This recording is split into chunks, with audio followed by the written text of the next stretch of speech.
From the mornings you ease, to the evenings you quiet, to the dreams you inhabit,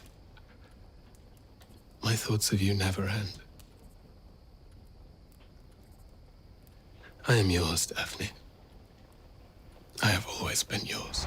Bridgerton caused a storm when it was released into the Netflix ether this Christmas, and for good reason. Well, some eagle-eyed Bridgerton fans have noticed some minor errors and details in the hit Shonda Rhimes romance. Hey everyone, and welcome back to Celeb Mania. Today we're going to be talking about the top 10 small details in Bridgerton only true fans noticed. Make sure you stay until number 1, as you don't want to miss the most minor and smallest details that can be noticed only on a sharp view. Number 10. There's a bee buzzing around all the time. If you didn't hit the skip intro button during the first episode of Bridgerton on Netflix, you'd have spotted a little bee, a bee that pops up frequently during the series and ties things up on the final scene by buzzing out of the shot. That bee is more than just a quaint motif or a nod to the bee of the Bridgerton family. In the second book, to be exact, you will learn that the late Viscount Bridgerton, Violet's husband, who was her children's father, died of a bee sting. Of course, modern medicine would deduce that he suffered an anaphylactic reaction, but this was not something known about during the Regency period. Instead, the fit and healthy husband and father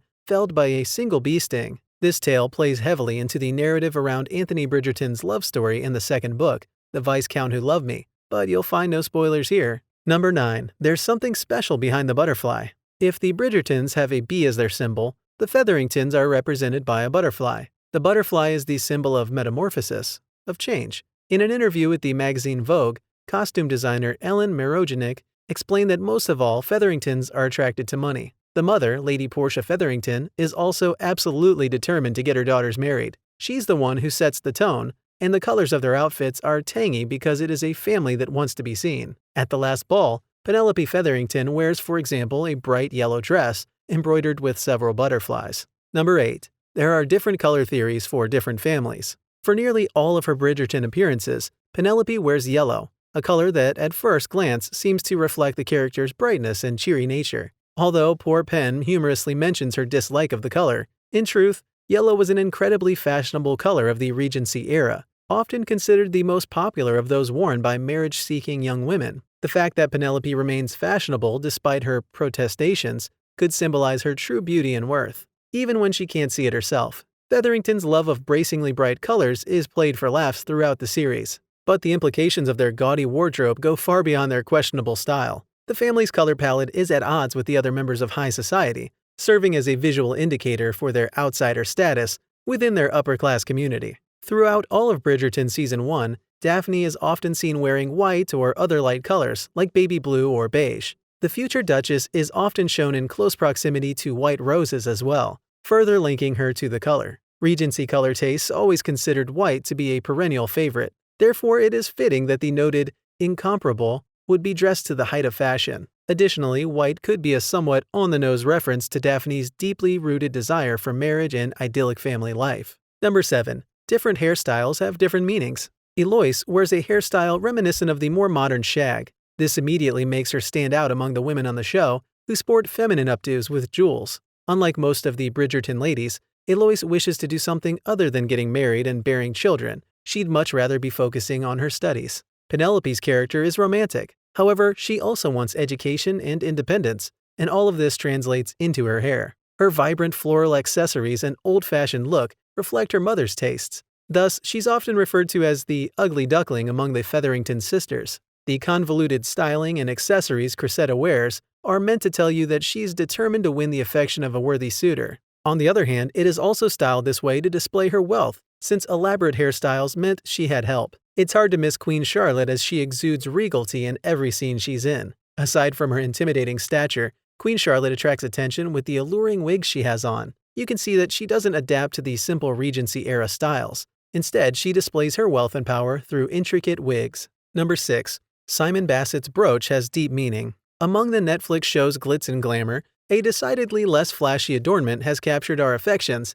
and that is Simon Bassett's brooch. You may not have noticed, but the dapper Duke of Hastings is rarely seen around London without the same enamel pin fastened to the lapel of his coat or vest. The oval piece prominently features a green gemstone in the center that appears to be emerald, surrounded by intricate gold and silver detailing. Although Simon notably despises his father, The fact that he carries around this memento from his traumatic childhood proves that family holds significance to him, despite his initial reluctance to have children with Daphne Bridgerton. It looks like Simon is secretly a mushball deep down after all. Number 5. Anthony always keeps looking at his pocket watch. If you're watching Bridgerton without having to read Julia Quinn's The Viscount Who Loved Me, you'd be forgiven for thinking it odd that Anthony Bridgerton is so frequently seen inspecting his late father's old pocket watch. There's an interesting reason for this, and it has zero relation to his fastidious timekeeping. As I mentioned before, Anthony's father died out of the blue of a bee sting when he was relatively young, even by Regency standards.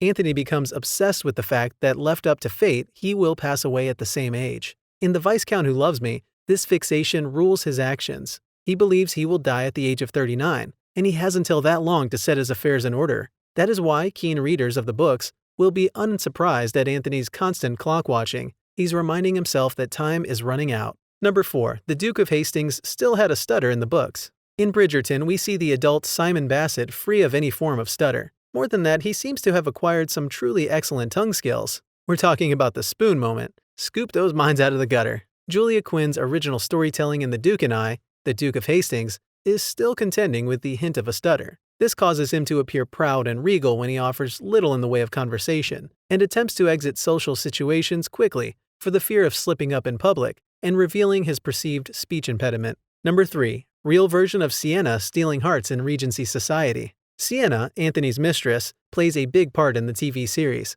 a bigger part than she played in Julia Quinn's books. She might even be based on a real person. Harriet Wilson was the reigning courtesan in Regency England. She was adored by the likes of Lord Byron, the Duke of Wellington, and Lord Melbourne. Whilst popular in her 20s, she struggled in her 30s with keeping her protectors interested, much as Sienna does with regards to Anthony Bridgerton in this first series of Bridgerton. Lord Bedford, like Anthony, promised to provide for her with an annual income before leaving her penniless. Harriet got her revenge, though. She later threatened to publish her memoirs and details of her past lovers, offering to leave tales of their exploits out if they were not paid up. True to her word, in the absence of payment, Harriet Wilson's memoirs were published, and her past lovers exposed. This woman knew her worth, much like Sienna. Number 2. It's based on the best-selling romance novels. The 8-part drama has been adapted from Julia Quinn's series of Bridgerton novels. They've sold more than 10 million copies in the US alone, and been translated into 32 languages worldwide. But there's a decent chance that you've never heard of them, which could partly be due to a certain snobbery that exists towards the genre.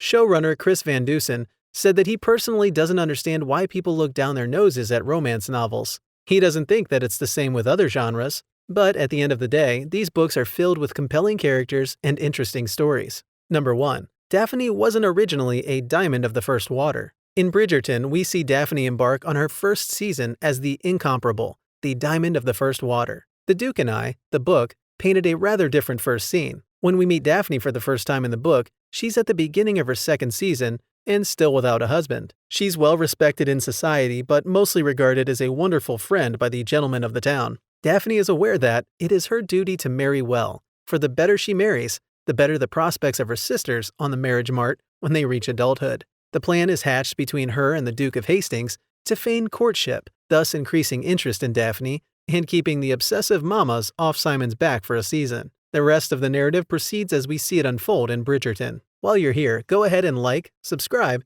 and share our channel for more interesting and amazing videos. See you there.